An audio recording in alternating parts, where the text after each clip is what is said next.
Hello అందరికీ, ఈరోజు కోడిగుడ్డు ములక్కాడ టొమాటో కర్రీ చేద్దాము. దానికి మనం చాప్ చేసిన ఆనియన్స్, చాప్ చేసిన టొమాటోస్, డ్రమ్ స్టిక్, చాప్ చేసిన చిల్లీస్, కోడిగుడ్లు ఉడకపెట్టి పక్కన పెట్టుకోవాలన్నమాట. ఈలోపు మనం ప్యాన్ పెట్టి ఆయిల్ వేసి మనం చాప్ చేసిన ఆనియన్స్, చిల్లీస్ వేసి బాగా ఫ్రై చేయాలి. గోల్డెన్ బ్రౌన్ కలర్ వచ్చే వరకు ఆ ఫ్రై అవుతున్నప్పుడే మనం కొంచెం పసుపు, కొంచెం సరిపడా ఉప్పు వేసి బాగా ఫ్రై చేయాలి. అట్లా అవి హాఫ్ ఫ్రై అయిన తర్వాత మనం చాప్ చేసి పెట్టుకున్న టొమాటోస్ ఏవైతే ఉన్నాయో అవి కూడా ఇందులో వేసి బాగా ఫ్రై చేయాలి. ఈ రెండు బాగా ఫ్రై అయ్యాయి కదా, ఇప్పుడు ఇందులో కొంచెం 1 tablespoon ginger garlic paste అంటే అల్లం వెల్లుల్లి పేస్ట్ వేసి అది కూడా బాగా ఫ్రై చేయాలి.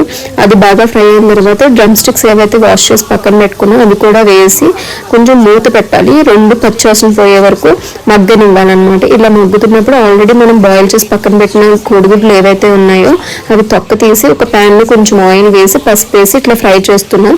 ఇట్లా ఫ్రై చేయడం వల్ల ఎల్లో అనేది కొంచెం క్రిస్పీగా అవుతుంది, ఫ్రై అవుతుంది, బాగుంటుంది అన్నమాట.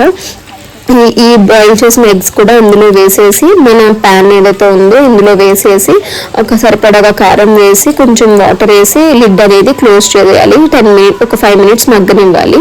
ఇట్లా మగ్గుతుంది కదా, మనం ఇప్పుడు ఒక 5 మినిట్స్ లిడ్ క్లోజ్ చేద్దాం. ఈ మగ్గుతున్న దాంట్లో నేను ఆల్రెడీ 3 ఎగ్స్ బాయిల్ చేసాను, ఇంకో 2 ఎగ్స్ అనేది ఎగ్ డ్రాప్ వేస్తున్నాను అనమాట. ఎగ్ అంటే నాకు ఇష్టం, సో ఈ ఎగ్ జస్ట్ అట్లా పగలగొట్టి అందులో వేసి వదిలేస్తున్నా. అలా 2 ఎగ్స్ వేసాను. అందుకు దాన్ని ఏం తిప్పద్దు, జస్ట్ మూత క్లోజ్ చేసి పెడితే అది ఉడికిపోతుంది. తర్వాత కొంచెం 2 స్పూన్స్ తీసుకుని దాని హెల్ప్తో బాగా అది విరగకుండా బాగా తిప్పి మళ్ళీ ఒక 5 మినిట్స్ మగ్గనివ్వాలి. అలా మగ్గితే చూసారా, మగ్గింది బాగా, మీకు కనిపిస్తుంది కదా ఎగ్ డ్రాప్ వేసినవి జస్ట్ ఆమ్లెట్ టైప్లో అవన్నమాట. అది కూడా బాగా ఉడికింది, మసాలా దానికి పట్టింది, అంతే.